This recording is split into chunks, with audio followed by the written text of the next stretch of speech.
I'm Bill Goodnight. I'm one of the maternal fetal medicine specialists here at UNC. I work with a team of other high-risk OB doctors to help diagnose and manage pregnancies complicated by birth defects, including abdominal wall defects.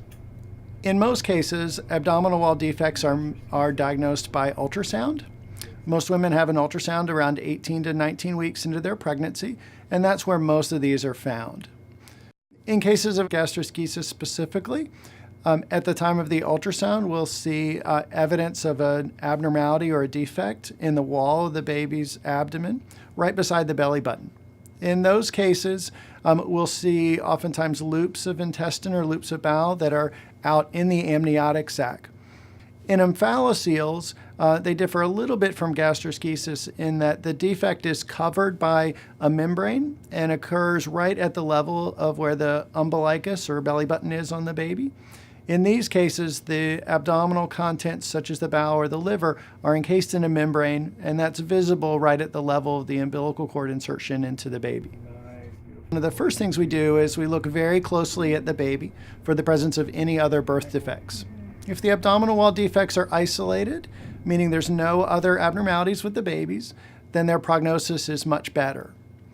Most cases of gastroschisis are isolated, meaning that there's not other abnormalities with the baby. In contrast, omphalocele carries a higher chance of there being other birth defects.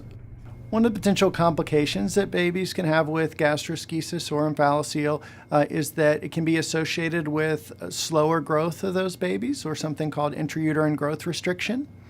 So we follow the baby real closely with ultrasound to ensure appropriate growth and appropriate size of the baby. If there is delay or lag in baby's growth, then we would increase the frequency of our testing and monitoring of the baby, and sometimes opt for a slightly earlier delivery. I had to have a lot of non-stress tests. Pretty much every week I was having a non-stress test, and that was just to monitor his fetal movements and to make sure that he was actually moving okay in there. And he actually towards the end stopped, his fetal movements had slowed down, so that was a pretty big thing. And I actually had a contraction stress test. Whenever they realized that the non-stress tests were not working or not coming out as well as they wanted them to, they decided to give me a little bit of Pitocin to induce contractions and to see how he would react to that, if his heart rate decreased or increased, how he reacted to contractions. And that was pretty much it. And every week I pretty much had growth charts too, to measure him and his gastroschisis, to monitor that, to make sure nothing else had come outside. So just a lot of monitoring. When the diagnosis of abdominal wall defects are made, some women are concerned that that's going to require a cesarean delivery. In most cases of otherwise uncomplicated abdominal wall defects, a vaginal delivery is certainly appropriate. There are some cases where other complications with the baby would warrant a cesarean delivery, and your obstetrician will help make those decisions as the pregnancy progresses.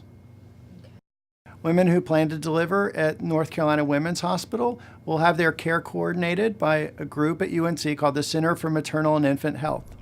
The Center for Maternal and Infant Health is a great organization that incorporates a care coordinator, pediatricians, obstetricians, high-risk obstetricians, all involved in both the prenatal delivery and newborn care of the baby. They all work as a team, and you will have a personal care coordinator who will help you and your baby navigate through both the pregnancy and the newborn care period.